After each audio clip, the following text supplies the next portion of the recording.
The Sikh gurus established Sikhism over the centuries, beginning in the year 1469, and it carried on for 239 years.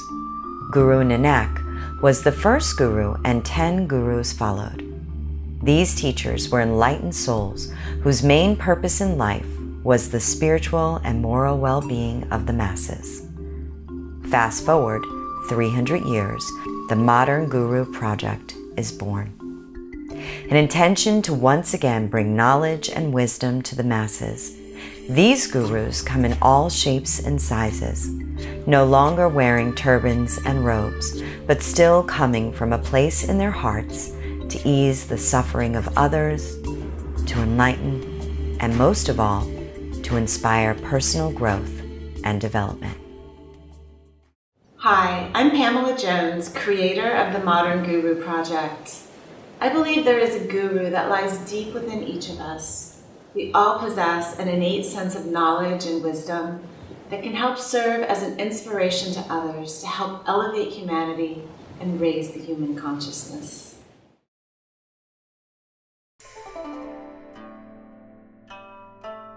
Once I stopped listening to what the world told me about who I am versus when I started living who I am and who I feel I am and what I wanted to do, I could find a lot more power about what I presented to the world. I could find a lot more power about, or be a lot more happy about what I was doing in the world. So if I could tell one thing is, don't worry about what the world says. Just worry about who you are and do it right. Do you, don't do anybody else.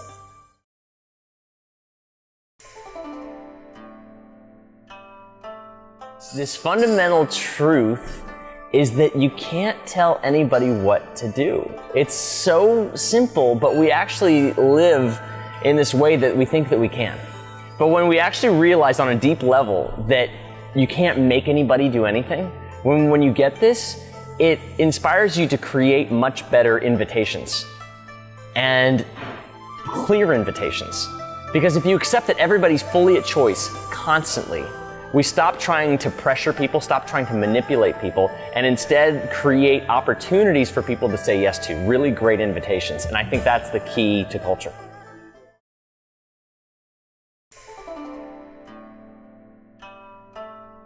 The way that I use my passion to change the world is I cure people of their fear of rejection. You know, we walk around terrified of being rejected because in tribal times, if we were rejected, we would die. Now you can live in an apartment till you're 102 and never see a soul with 20 cats.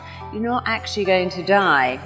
But our fear of rejection is so profound and so powerful and makes us so fragile. And I cure people of that by making them believe that they are enough. When you know that you are enough, people can't reject you. They can say mean things. You don't have to let it in.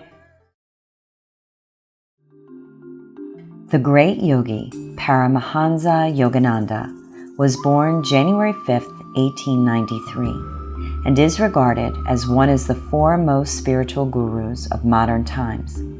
Native to India, this guru immigrated to the U.S., where he taught and practiced spirituality for over 3 decades, so much that he is respected in the West that he earned the title of the Father of Yoga.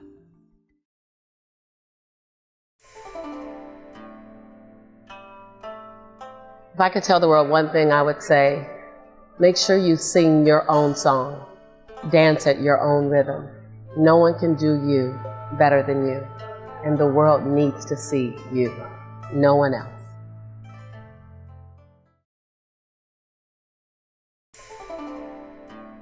So how I use my passion to change the world is connecting to the suffering that's out there. That I had a tremendous illness about 20 years ago that took me way down. And resurrecting from that illness, I realized that there was a whole world of healing and medicine that was completely secret and that no one really knew about and had access to. And so I feel my passion is really to help relieve needless suffering for millions of people through the power of functional medicine, which is understanding biological networks, how the body's a system, and through the power of social networks, community, connection, love.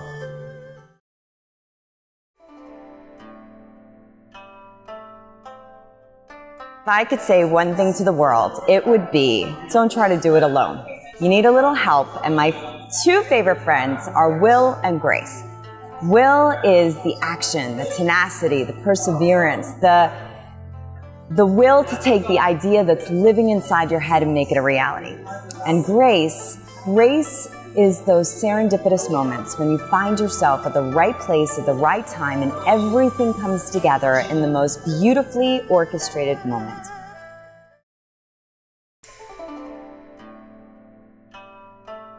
If you want something great, something grand, you gotta hustle to get it. It's just the nature of it. Like, everybody's hustles differently, but if you don't trust in that, like if you don't have an innate knowing, you're not gonna even start out the journey to get it. And so I find a lot of people they fall a little bit behind.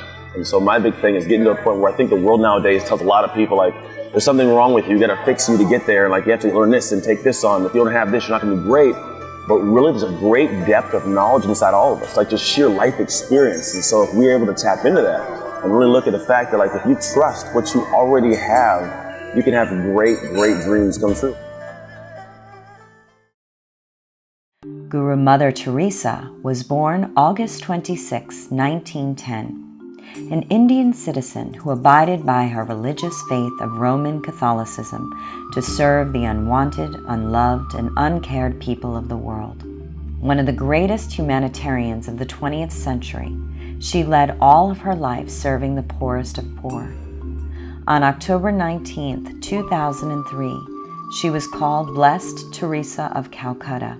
A second miracle was credited to her intercession by Pope Francis in December 2015, paving the way for her to be recognized as a saint by the Roman Catholic Church. Her canonization is scheduled for September 4, 2016.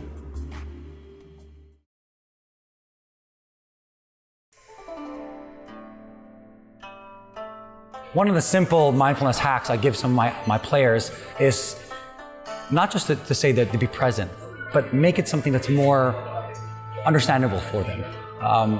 What it's like to be on a free throw line, trying to zone yourself in and out of a situation where you're just shooting a free throw. You want to make that free throw, but when you're playing at Madison Square Garden, there's 20,000 people screaming, sometimes at you, sometimes with you. But using mindfulness allows you to step outside that box, to say, okay, I shoot this free throw, it's really just going to me and that goal and nobody else. Making sure everything else is like zoned out.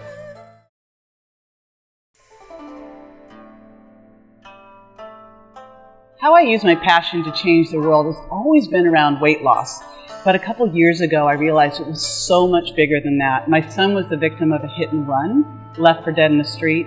And through nutrition, I was able to bring him back to health. And it made me realize that for so many people, the number one thing holding us back is our health, and that you've got to change that now, because you never know what in that situation, either a huge crisis or a big opportunity could show up, and you've got to be ready.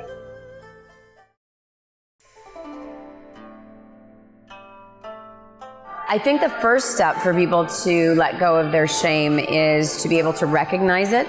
But I think that talk therapy or talking about it is often not effective because the mind is so subtle. So my entry point with people is the body. So I do breath work and processes with people that are hypnotic and move them from that left brain state where they kind of stored the fight, flight, or freeze of the trauma into that kind of right brain experiencing embodiment.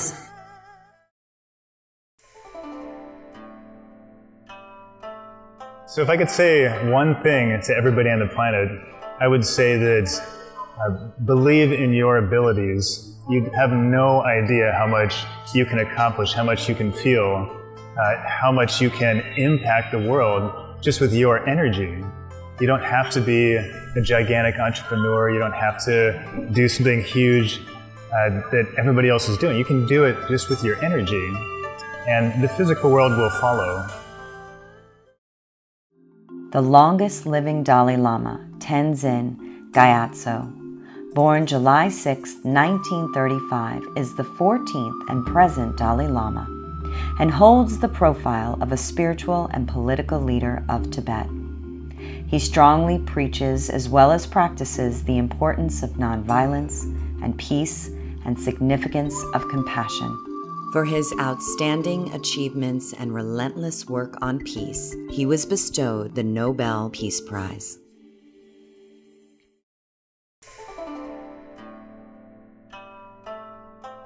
If I could tell the world one thing, it would be to never take no for an answer.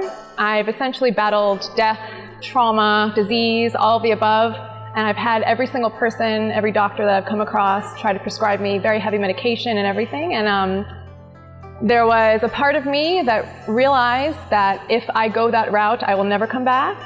And I chose to fight my own battles, and through holistic and different type of hypnotic work and a lot of other things in that realm, I essentially saved my own life. So, no, never take no.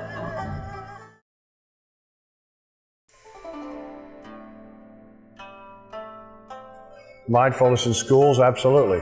And the vision part there would be that somewhere 30% of the world is 30 years old and younger. And in one generation, if we can get those 2 billion people or 2.5, 3 billion people into mindfulness and meditation, it has the chance to elevate human behavior, period. So that's exciting.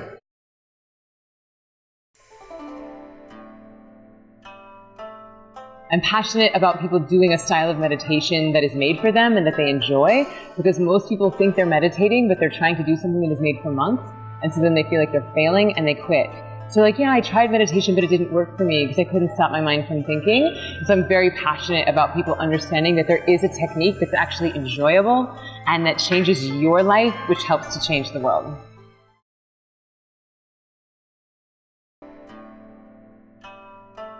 Where you can bring in the space-time bridging, where you can start thinking about bringing in creativity, which is essentially to imagine things that don't exist yet. That's the essence of creativity and imagination.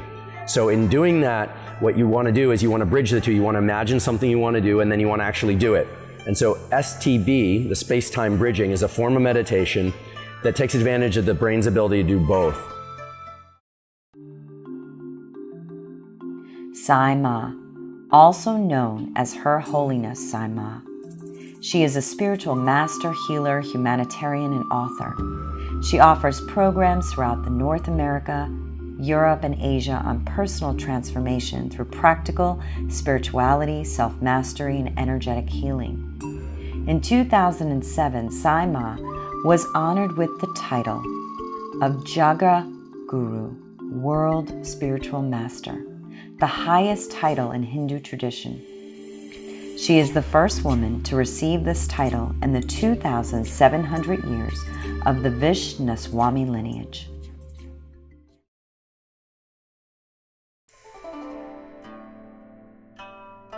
If I could say one thing to every person on the planet, I would say find a way to use your unique gifts and talents to serve the world. Because only when we are giving back to others are we truly living our Dharma and contributing to humanity and to the planet in a way that will bring happiness and fulfillment to ourselves and to others.